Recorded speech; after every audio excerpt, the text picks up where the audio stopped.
You've written and spoken of Israel's, quote, murderous repression of the Palestinian people. I think you mean since the creation of Greater Israel in '67, and probably Well, I'm going to agree 48. All right, okay. And actually before 48. And ongoing to today, Yeah. you can say. Okay, so my question is this. Murderous repression of the Palestinian people. What really, Norman, explains this behavior? Oh, I think what explains it is perfectly obvious. It's the only way you can achieve the goal that they set for themselves.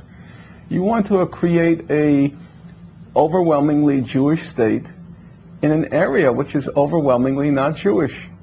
And there's no way you can achieve that goal except by, since in the 20th century extermination is not an option, the American style, then the only option is to expel them. And it's very difficult, just like it's very difficult to uproot a tree that's been in the ground for 100 years. You have to dig very deep to get those roots out, to extirpate it.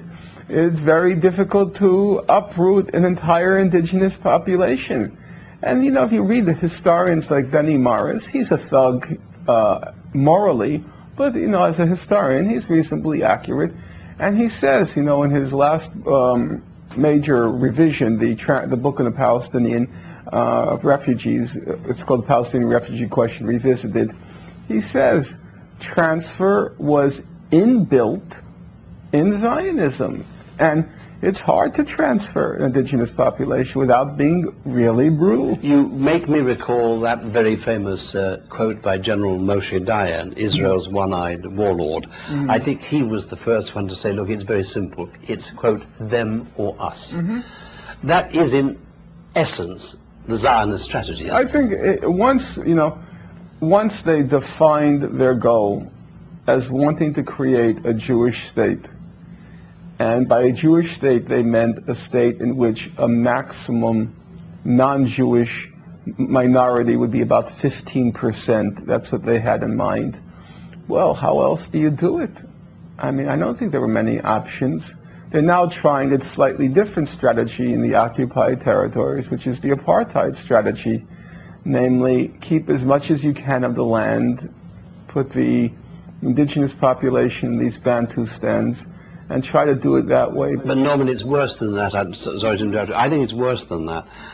I think the whole drive is to make life hell, to create conditions, in the hope that the Palestinians will simply pack up and leave. I totally agree with that, and that's exactly what I was going to say. But the question then becomes, what if they don't pack up and leave? I totally agree. You see, I can see a nightmare scenario in which there is a Zionist holocaust. They create the conditions to drive them off. I think, you know, the reason I don't agree with you there is because you have to remember the whole world operates within certain, I know people are kind of skeptical about it, but there are moral constraints.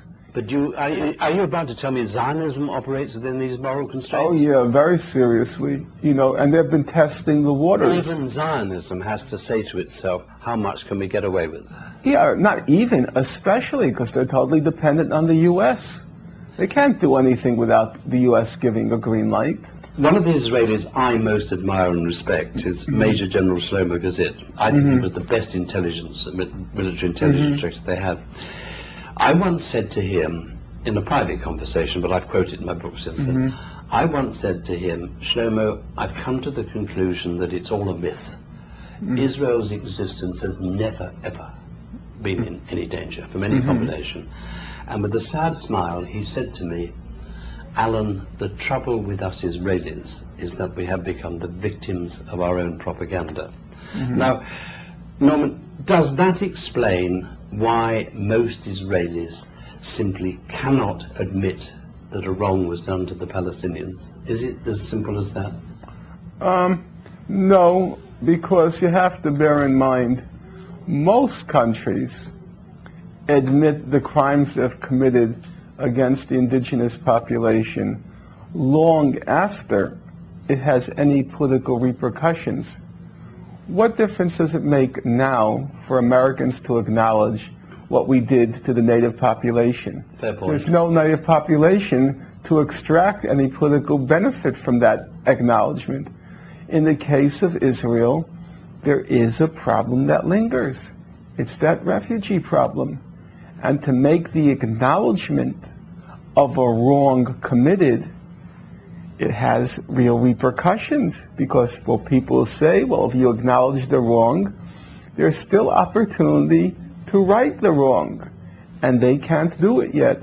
In 100 years, they'll be dancing with wolves. But they can't do it yet. But isn't the reality that there is not the remotest chance of peace until Israel and Israelis can say to the Arabs, we admit we wronged the Palestinians? I do agree with that. Well, let's come now to the question, the really big question.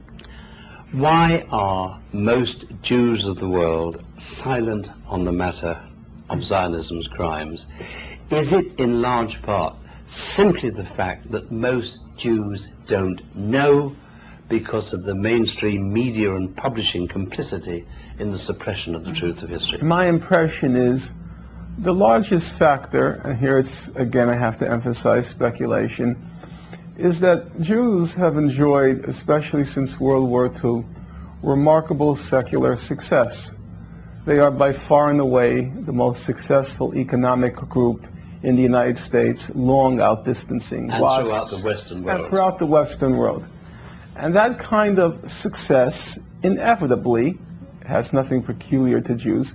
It goes to your head, and you begin to think you're better. And then when you begin to think you're better, you also think that all the criticism that's being directed against you is not because you have done some wrong, but because of envy, you know, that Nietzschean ressentiment. They resent the success of the Jews. And so when Jews attribute all the criticism to anti-Semitism, I think a lot of them really believe it. They think that people are jealous of us, envious of us, and that's why they're criticizing us, because otherwise we're very impressive. I follow exactly what you're saying, but is that another way of saying it isn't simply, as I put it to you, that many Jews don't know? There's a case of don't want to know. Now let me tell you, I'll give you an example. After my dear wife, to whom I've been married for 45 years, my second best, longest friend in the world is my Jewish accountant. He's very kosher, but he's no kind of zealot. I once took him to meet Golda Meir to say thank you to him, and he was, you know, that's the greatest moment of his life. He loathes what Israel has become, but he won't read my book. He doesn't want to know the truth. Well, I'm not sure if they think it is the truth. I think that many Jews believe that there has to be some double standard or sinister motive, because they do believe that, well, we've had so many Nobel laureates, and we've had so many this and so many that, that we really are better, and it must be envy and jealousy, or some sort of intrinsic, you know, animus towards us. I think it's not much like the attitude, different than the attitude of Americans towards the rest of the world. Everywhere, when the criticism is directed against Americans, what do most Americans think? They're just jealous of us. It is a most appalling self-righteousness. Yeah, well, Americans are appallingly self-righteous. You call them the dimmest bulbs in the world. They also are very self-righteous. Yeah. All right, then. That's what success does to